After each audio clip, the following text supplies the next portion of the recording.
Very good. This is Ajahn Brahm back again with a little talk and a guided meditation. And actually what day is it today? It's the 19th today. The 19th of May 2020. And I'm not quite sure how long we're going to be doing these talks during the week, because it seems to be that COVID is getting better. Well, actually, not COVID is getting better. COVID is dying out. Poor COVID. May COVID die in peace. But it's little talks to encourage people to do more relaxation, more meditation, more cultivating of good attitudes, so that we don't need to worry so much. Over here, I have my little gong bonger. But sometimes I use this for another purpose. It's remembering a very simple teaching of Ajahn Chah. You know, Ajahn Chah, he was only past grade 4 at school. There was no opportunity to do any more. But some of the wise things he taught me in such few words just meant so much. And I still practice them to this day. He'd pick up a stick by the side of the road. I remember him doing this when I was walking back from Alms Round with him. He picked up a stick at the side of the road and he'd ask me, Ajahn Brahm, I wasn't Ajahn, and he'd call me Brahma Wangso. Ajahn Brahm, is the stick heavy? And before I could open my mouth, he threw it away. And he said, the stick is only heavy when you're holding it, when you're grasping it, when you're attached to it, when you're holding it. When you put it down or throw it away, it's not heavy at all. And that was such a simple teaching, but such a powerful one.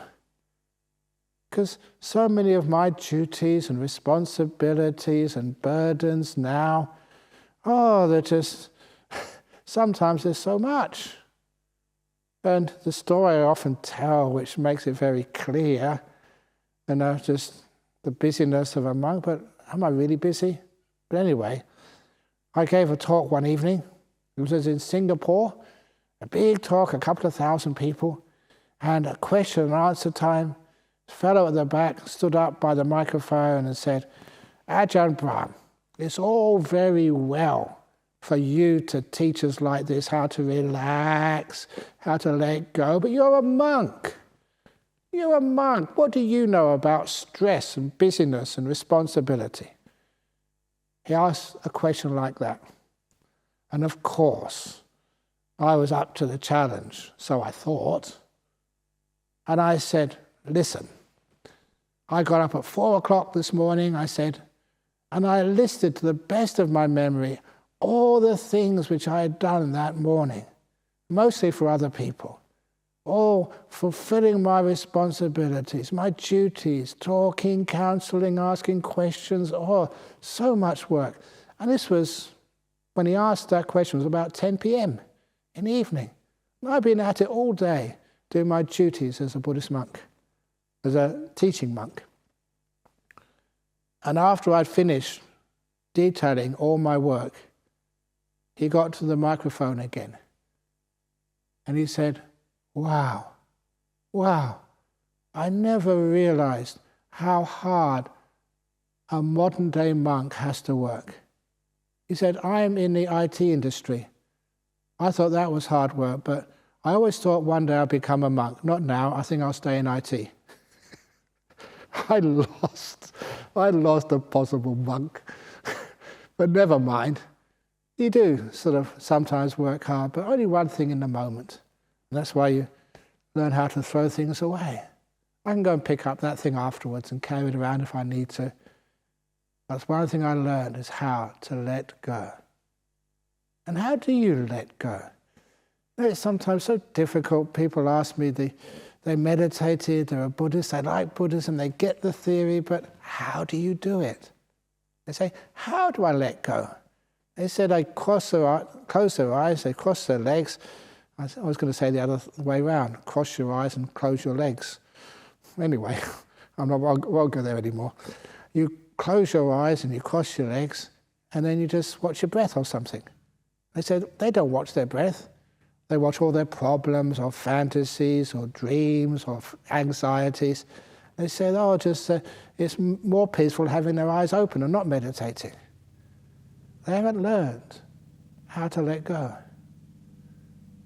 And so it's one of the most important things in meditation, to understand how letting go happens. And because of that, I like saying this little story, again, a little 3-line poem. And I put this in the front of one of my books.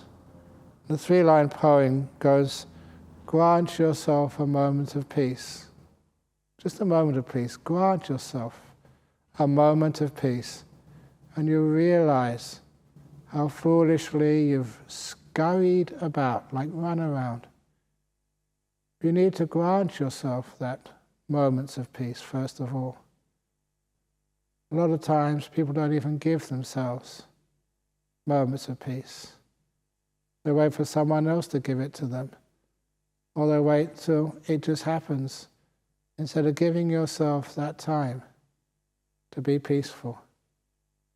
Some people say, I haven't got enough time. I'm too busy. There's too many things to do. I already mentioned that I do many, many things. You can always give yourself that time to be peaceful. Because one thing I realized in life, when you give yourself in the moments of peace, you get more work done. You ever notice when you have a task to do, an email to write, a report to deliver, how much time you waste? How sometimes you can be looking at a computer and just the words just don't come up. The ideas are just not there. And other times, when your brain is alive, when it's powerful, all the words and ideas come up, and you can be innovative as well. Any innovation which I have, even some of the silly jokes, some of them are original jokes. And then when you do such things, where did they come from? They come from learning just how to be alive, to energize the mind, and let these things occur. But anyway, that I've noticed that there's more innovation, there's more efficiency, more stuff gets done, the more peaceful you are. So grant yourself a moment of peace. It's not meaning that you're just copping out of life, that you are just not being responsible. You're just learning just how to balance your brain activity between efficient work and peace, stillness. So you grant yourself those moments of peace, moments to let go, so afterwards you can perform. Oh, I remember so many great examples. One of the things I did, pushing boundaries a little bit, was they asked me in a group in Singapore years ago to take part in a little play, a Buddhist play, about sort of opening the door of your heart. I forget what it was called. It might have even been that. But anyway, that I had to just do a little cameo performance, to appear on stage and just give a little talk for 5 minutes and then go back off again.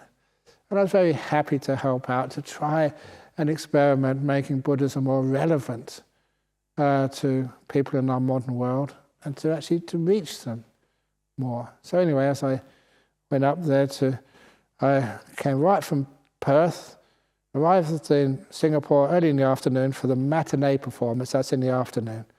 And all the other sort of performers and Buddhists, they all went off for dinner. Of course, I didn't have any dinner. So I just found a nice quiet place to meditate, because I was exhausted after a long aircraft flight, having to get up really early in the morning in Perth, 5 or 6 hours aircraft flight, then going to the theatre, and then just getting ready, asking what I'm supposed to be doing, and then waiting for my spot, and then coming on, performing. And then afterwards, I was exhausted. I was really tired. So I just found a nice quiet place. really quiet place in the theatre, cross my legs, close my eyes, and I granted myself, I think, about an hour of peace while everyone else was out for dinner. That was just a wonderful hour. Really tired, first of all, until the energy started coming back. I'm not afraid of tiredness. I don't try and control tiredness. I open the door of my heart to tiredness. I respect it. It's the way my body responds when I have just been working too hard. And then I respect that tiredness, and totally with that tiredness, that exhaustion, I don't try and escape anywhere. I get to know tiredness. It's one of these things which I respect. And then, and with that tiredness, and soon, the energies in my body come back again. And then the energies come back in my body and then my brain, and they go off into my mind, and then I'm really happy and just really alive. And that performance in the evening, second performance that day when I gave a talk, that was really, really hot. If you know the word hot, it means it's really good. Simply because I know how to energize myself by granting myself moments of peace. Scurrying around is a time to scurry, but that's all we ever do in life. Our exhaustion knows no break. We get tired, and from tiredness we get anger, ill will. We say terrible things to the people we love and should respect, simply because we're exhausted, so tired. So by granting yourself moments of peace, it's like giving yourself a gift. You want to try innovative ways. If it's ever close to your birthday, or any other important day, go to the cupboard and get an old box, get some gift wrapping paper, and maybe a bow and a little gift dedication card. And then in that box, put something really, really, really important for you. A real gift, something you would really treasure. Peace. Even write it on a piece of paper. P-E-A-C-E. To me, with your name, with love from me, with your name again. And then put that little piece of gift paper, peace, to me with love from me. Put it in the box, put the lid on, and wrap it as carefully as you possibly can with beautiful gift wrapping paper. Tie a nice little bow and put a little card. Happy whatever, happy anniversary, happy birthday, happy Mother's Day, Father's Day, or whatever day, to yourself. And then put it somewhere, and then just go and have your lunch, or go to work, or go to sleep, and when you wake up the following morning, you find it. Wow, surprise! Someone's given me a gift. And play the game as best you possibly can. Wow, I wonder what it is inside. And when you open the parcel, and you open the lid, you see a gift of peace from me, with love to me. How sweet. Just what I always wanted. Peace. You have to be willing to give yourself that peace. Like as a grant, as a gift, a permission, just to let go for a few moments of all the past and future and all the other problems of life. And give yourself that grant, that gift of peace. It's called learning how to let go. So now, let's give it a try for 15 or 20 minutes. So if you like to cross your legs, if you're meditating on a chair, on a cushion. If you're on a chair, on a bed, just get the posture which you can get the most peace out of. The most comfortable position for you.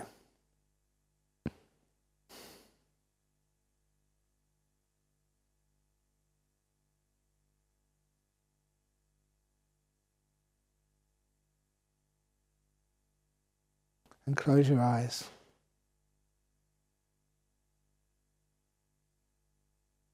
Be aware of your body, because you've got to be kind to your body. This is granting your body some peace. Body, I feed you, I exercise you, I rest you. Now I'm going to give you the gift of peace. Legs, please accept this loving gift of peace which I give to you. I give peace to my feet. Give peace to my calves, my knees, or my ankles as well, to my thighs. Just imagine that each part of your body accepting the gift of peace with the smile of gratitude. Give peace to your buttocks. Sorry, I have to squash you by sitting on a cushion. Give peace to your lower back, your waist. Waist, I grant you peace. And the rest of your back as you move up the back.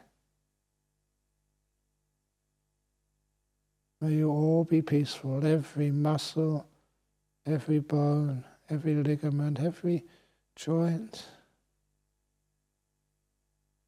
Imagine this is a gift you're giving to your body. Just now, my shoulders, may you be at peace. It's a little gift I give. You may imagine in so many different ways, like a golden light or a beautiful balm which you rub into your tired and tense joints. I give you peace. Give that peace down your arms, elbows and forearms and wrists and hands. Giving peace all the parts you visit. And peace to your neck, throat, face and brain and ears and head. Give peace everywhere. So even your body can stop rushing around, trying to fix things. We're all saying, not trying to cure things, we're caring for them. Caring in this moment.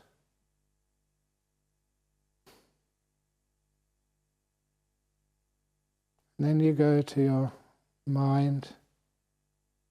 Mind, I give you peace. Don't try and concentrate. Get rid of things. Please don't try to be mindful. I give you peace instead. Be peaceful with whatever you're experiencing.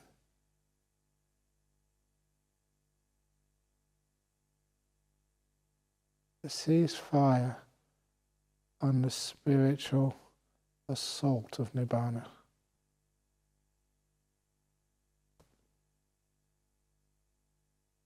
Learning how to be with this moment, rather than wanting to be somewhere else.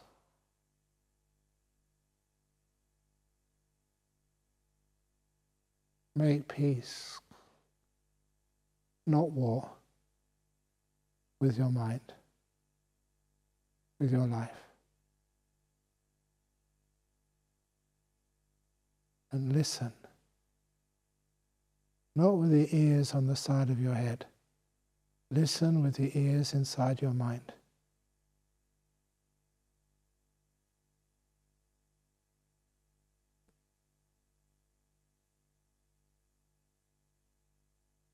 and hear the song of healing silence.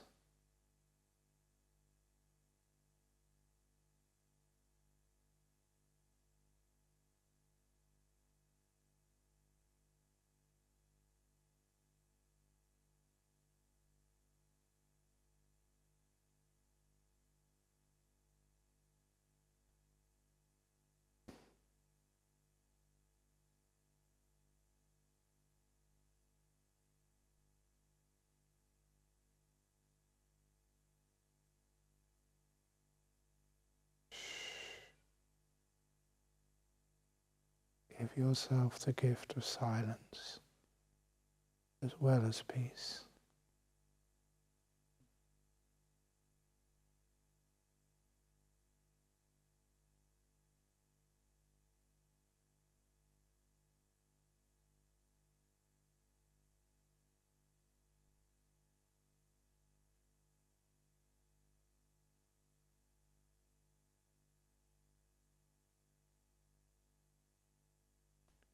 Give yourself the gift of freedom.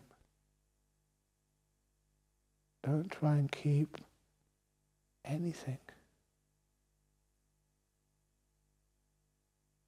This moment comes and it leaves.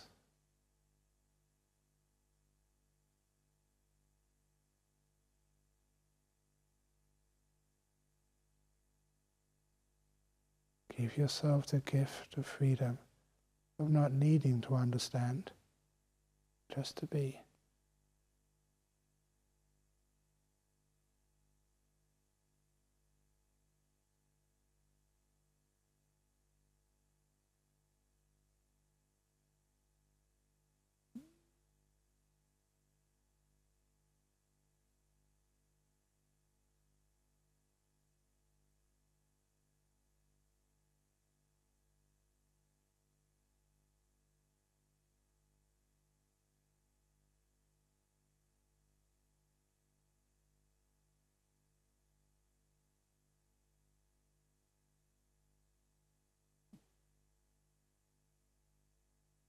Give yourself the gift of inner joy.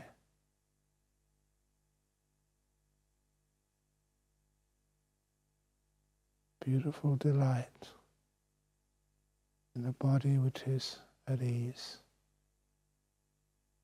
The mind which is silent here doesn't need to go anywhere. It's peace.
getting close to the end of this short guided meditation.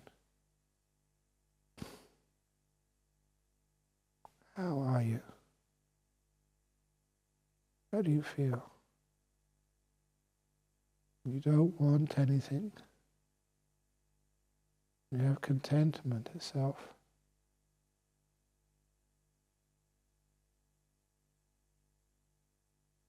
Mind is peaceful. The body is relaxed.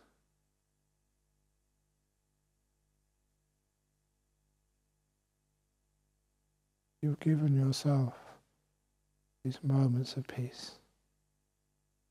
Take more if you can. If you need to share those gifts of peace and kindness to the world, now's the time to do it. So very slowly, open your eyes.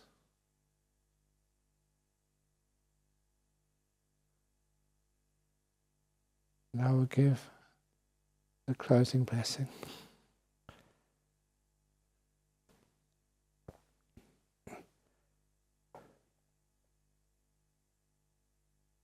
Sabba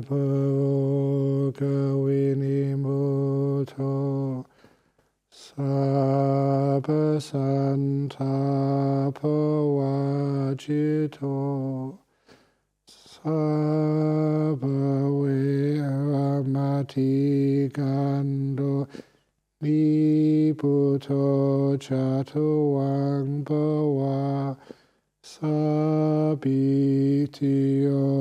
iwa chantu sabavogo vinasatu mate bhavan vantarayo sukhi dikayuko bhava Apiwadan hasilitsa nichak Utapachalino Chataro Dhamma Vatanti Ayuano Sukhang Balang. May you all be strong, healthy, and content.